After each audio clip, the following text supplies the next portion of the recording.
मध्य प्रदेश के नवनियुक्त मुख्यमंत्री सरोज कुमार यादव अपना एक सप्ताह भीतर विश्वासक मत आ सर्वसम्मति के सरकार बनाबऽ प्रयास करबाक बतौलनि अछि। शुक्र दिन मधेश भवन में प्रदेश प्रमुख हरिशंकर मिश्र संग पद तथा गोपनीयता के शपथ लेला संगे पदभार ग्रहण कर कार्यालय पहुंचल ओ पत्रकार सब बीच एना बतौलनि अछि। ओ लोसपा समर्थन क चुकल कांग्रेस आ नेकपा एस के सेहो समर्थन कर आग्रह केने बतौलनि। म एक हप्ता भित्र विश्वासको मत लिएर मन्त्रीको विस्तार गरिहाल्छु।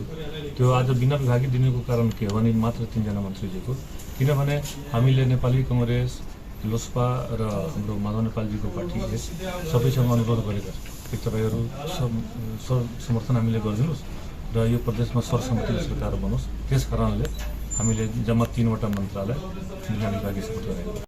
भ्रष्टाचार के देश के कैंसर से बेसी खतरनाक रोग के रूप में संकेत करते ओ पत्रकार सही आ फेयर तरीका से लिखने भ्रष्टाचार के समाचार में दोषी देखल गेला पर ओकरा ऊपर कार्रवाई करबाक सेहो बतौलनि। दोषी मान्छे त्यति कुरा बुझ्नु तर न्यूज एकदम साफ फेयर हुनुपर्छ। किनभने कस्तो कारबाही हैन जस्तै बुझ्नु भएन, यहाँ यो मुलुकमा अहिले सबभन्दा क्यान्सरभन्दा पनि ठुलो रोग छ भ्रष्टाचारी हैन।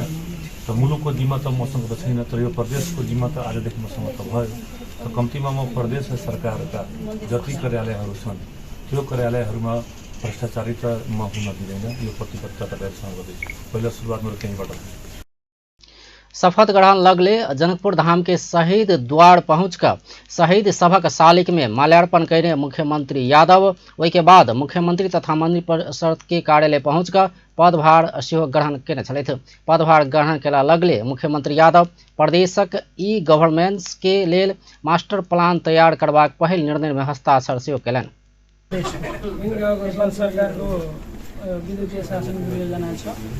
डिजिटल नेपाल फ्रेमवर्क पनि छ। हाम्रो प्रदेश सरकारको चाहिँ गुरु योजना छैन अहिलेसम्म। अनि यो सेवा प्रवाहलाई चाहिँ पारदर्शी बनाउन, पेपरलेस बनाउनको लागि चाहिँ यो प्रदेश सरकारका सबै मातहत निकाय सबैको सेवा प्रवाहलाई विद्युतीय शासनको माध्यमबाट अगाडि बढाउन गुरु योजना बनाउने। कति वर्ष गुरु योजना?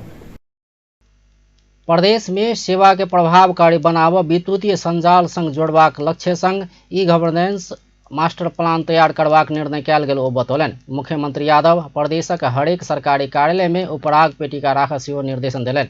पहिने काज क के मात्र बाजऽ वाला व्यक्तित्व रहला से अपना की करबाक बात जल्दीबाजी में नहीं बाजबाक ओ बतौलनि। ओ अपना एखने ई करब एना करब नहीं बाजि क काज क के देखेबाक से हुनक कथन अछि। हुनका मुख्यमंत्री कार्यालय के सचिव कृष्ण बहादुर राउत स्वागत करैत पदभार ग्रहण करौने छलथि।